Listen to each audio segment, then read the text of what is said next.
Madame, monsieur, bonsoir et bienvenue dans le Grand News. Il est 20h20, c'est parti pour un quart d'heure d'information ensemble. Claude Brasseur, un de nos plus grands acteurs, il avait 84 ans. Il s'est éteint des suites d'une longue maladie. Nous allons retourner sur ses plus grands rôles durant sa grande carrière au cinéma. Regardez. Je viens. Ah oui? Qu'est-ce que c'est? Rien du tout, monsieur, je vous donne vos ricards. Prenez! Je crois qu'il a dit qu'il revenait tout de suite, monsieur. Prenez! Prenez! Prenez! Et au filet! Ça te fait plaisir? Ah oui, mais... Prenez! Prenez! Le con! Et au filet, prenez! Prenez! Dès que tu peux remballer tes tongs, maman, on rentre sur Melun, les vacances sont finies. Ok, maman, j'attends de voir la mère Châtel. Mais je te préviens, je mets pas le haut vent. Je ne mets pas le haut vent parce que pour moi, demain, on est en face. Eh ben, tu mets pas le haut vent, tu mets pas le haut vent, Jackie, qu'est-ce que tu veux que je te dise? Tu vas pas me laisser marcher dessus par des Allemands, non? C'est des Hollandais, Jackie. C'est pareil. Non, mais tu m'entends, maman? Si la situation se débloque pas ce soir, je remets tout le matos sur la boule et dans 9 heures, on est à Melun. Logicamp ou pas Logicamp? Ah bah.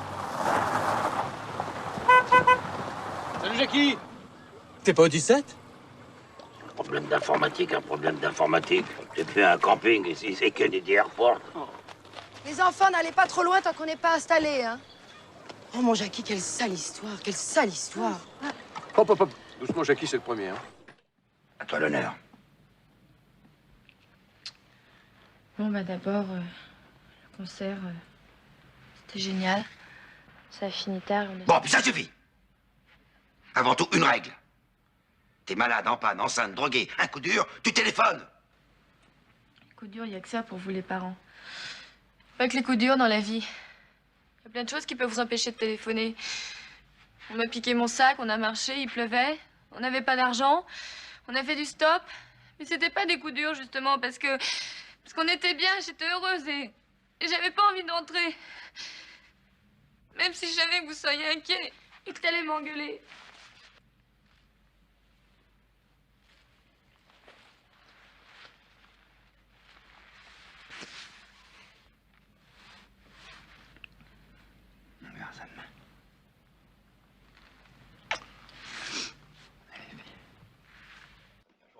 Et si on buvait quelque chose? Oh, volontiers un petit whisky, s'il vous plaît. Ah, j'en ai pas du whisky, il y a que du vin rouge parce que mon mari supporte que ça pour sa santé. Ah, bon.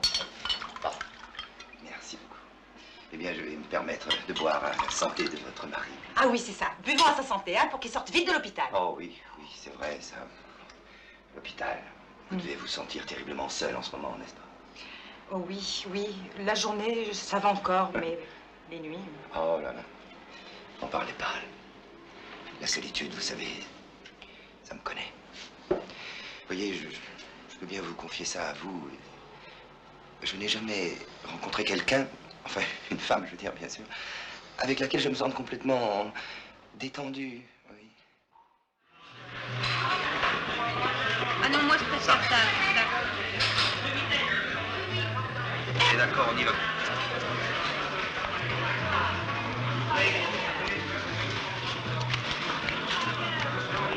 Propos vieux, les empires s'écroulent. Les républiques. Bravo, monsieur Ségalo, ça c'est du meuble.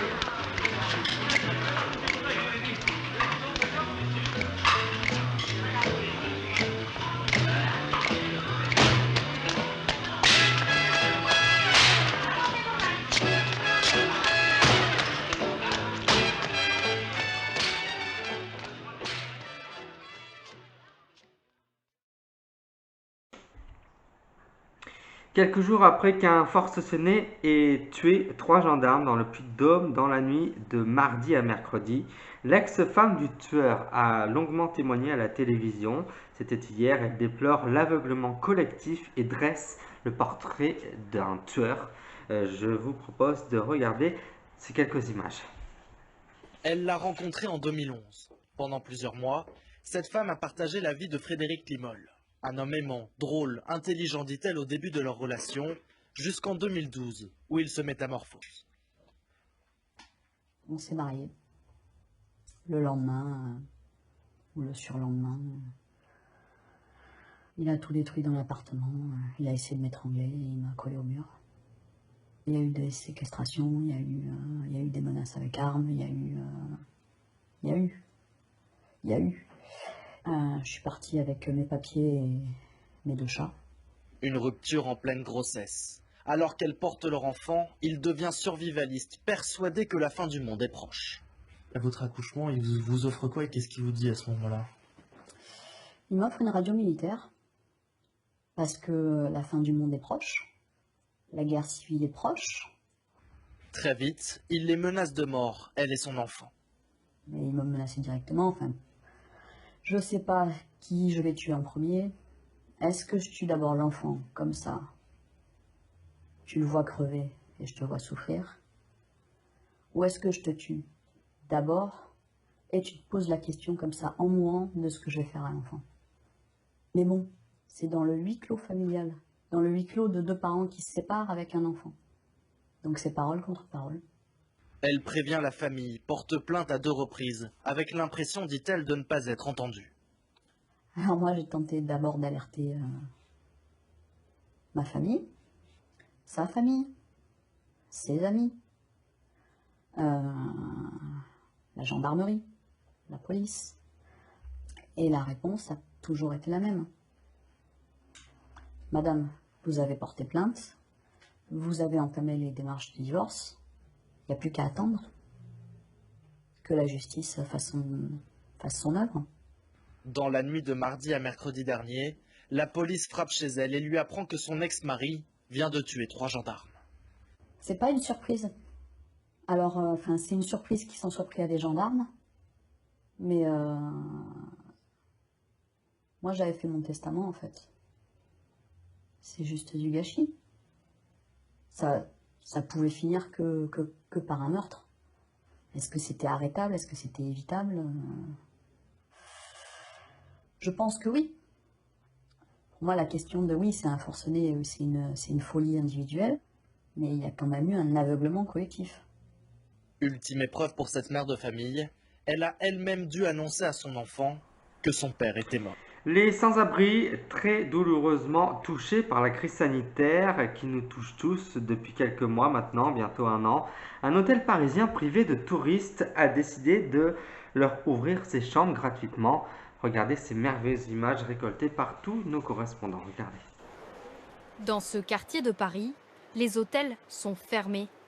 Un seul affiche complet. Les 42 chambres de l'hôtel Avenir Montmartre sont occupées par des hommes sans abri. Il y a deux personnes. Ici, par exemple, le salle de bain. Il y a un lavabo, il y a une douche. Un confort inhabituel pour cet Égyptien et son compagnon de chambre. À la rue depuis 7 ans, il a connu d'autres centres d'hébergement d'urgence, mais cette fois rien à voir.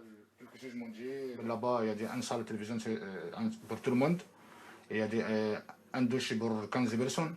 Mais ici, par exemple, les chambres, il y a une douche pour 2 personnes. Il y a des télévisions, il y a du manger bien ici. Faute de touristes, l'hôtel inoccupé s'est transformé en centre d'hébergement d'urgence. Pour 40 € par personne et par nuit, l'association Emmaüs Solidarité bénéficie de chambres déjà prêtes. Un partenariat gagnant-gagnant dont profite même le quartier. La boulangerie voisine peut de nouveau livrer du pain à l'hôtel. Notre pain quotidien est arrivé. C'est formidable. Ça permet de faire revivre le quartier parce que là, en période de confinement, c'était difficile. À l'étage, certains lits ont été retirés pour laisser place à des bureaux. Donc la dernière fois, on avait évoqué la demande de logement social. 10 accompagnateurs sociaux travaillent ainsi au plus près des personnes hébergées. Nos bureaux sont dans les étages et donc on est dans la vie quelque part, en journée en tout cas, en soirée et le week-end avec nos résidents. Et donc cette proximité, forcément, ça permet de créer du lien et de rentrer dans la relation plus facilement avec des gens qui sont apaisés et sereins. Avec 200 € de pension, ce retraité s'est retrouvé sans logement. Ici, il trouve enfin l'énergie d'effectuer des démarches pour toucher une retraite complète. On est bien nourri, on peut se reposer, on a le temps de réfléchir, un peu de se projeter un peu pour demain, quoi. Chose que quand on est dans la rue, on ne peut pas faire. On vit au premier degré, on n'a plus ce temps. Maintenant, impeccable, j'ai envie de bouffer le monde et je vais le bouffer. Le partenariat conclu entre l'hôtel et l'association durera au moins 1 an. Et puis ça y est, elle est là, la tempête Bella a touché et souffle en ce moment même sur une partie de l'Hexagone, au nord et à l'ouest de la France. Tout le front de mer est labouré par les vagues et le vent allant jusqu'à 140 km/h. Voici ces quelques images. Un mur d'écume qui se dresse et qui vient se fracasser sur ce fort. Au nord et à l'ouest de la France, tout le front de mer labouré par les vagues et le vent. Jusqu'à 140 km/h sur les pointes du Finistère. Nouvelle tempête, nouveau spectacle pour ces promeneurs profitant de la marée basse pour immortaliser cet océan battu aux 4 vents après une nuit des plus agitées. Le vent qui soulève les volets, et dès qu'on sent les craquements dans la maison, ça fait toujours un drôle d'effet de se dire que le vent est très puissant. Ça a bien soufflé cette nuit, mais là on a de la chance, il pleut un petit peu moins, donc on peut marcher un petit peu, profiter de cette belle vue. Ça fait de belles vagues, c'est magnifique. Et à chaque fois, je me lasse pas de ce spectacle incroyable, quoi. On est obligé de venir à chaque tempête, c'est jamais la même chose. À l'intérieur des terres, les rafales ont fait des dégâts. 12 000 foyers privés d'électricité en Bretagne et en Normandie. Et près d'Arras, éclairage à la bougie obligatoire pour cette famille. Comme les volets sont électriques, on n'a pas pu ouvrir ce matin, quoi. Même pour faire le café, c'était compliqué, on n'a rien, c'est électrique aussi. Une tempête qui sévit de part et d'autre de la Manche. Près de Bedford, dans le sud-est du Royaume-Uni, la rivière a quitté son lit. Ce Britannique n'a donc pas fermé l'œil, luttant contre la crue et devant veiller constamment sur sa péniche, qui est aussi sa maison. Je dois faire très attention aujourd'hui pour stabiliser mon bateau pendant que le niveau de la rivière baisse. Depuis hier, 1300 personnes sommées d'évacuer leur habitation dans tout le comté. L'œil de la tempête s'est maintenant déporté vers le continent, mais le rivage britannique est ce matin encore très tourmenté. Et elle est chez nous, cette tempête aujourd'hui. 5 départements restent en vigilance orange au moment où nous nous parlons. L'Aveyron, le Cantal, la Corrèze, la Lozère et le Puy-de-Dôme où l'on attend de la neige et du verglas dans la journée. L'alerte orange, en revanche, a été levée dans la matinée dans la Manche et dans le Finistère. Bonjour Marie Justet. Visiblement, ça souffle encore chez vous. Vous êtes à Pin-Mare exactement. Bon, les tempêtes dans le Finistère, Marie, on connaît ça par cœur. Mais pour vous, en tout cas, visiblement, le plus dur est passé. Oui, effectivement, Thomas, dans le Finistère, il ne pleut quasiment plus, le vent faiblit, mais il a soufflé très fort cette nuit.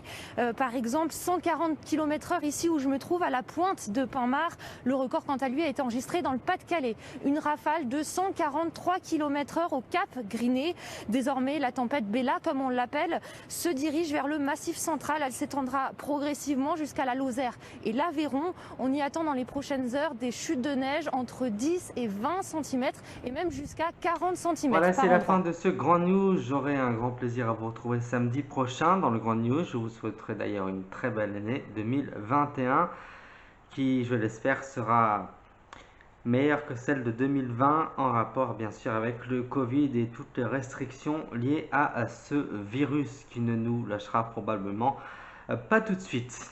Et avant de vous quitter complètement, je souhaite souhaiter un très bel anniversaire à la plus fidèle des téléspectatrices. C'est ma mamie qui m'a élevé depuis toujours et elle fête aujourd'hui ses 83 ans.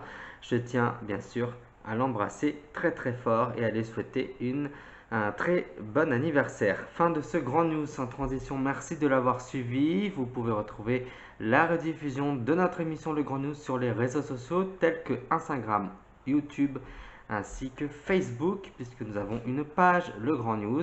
Merci de votre fidélité. Au week-end prochain. Merci.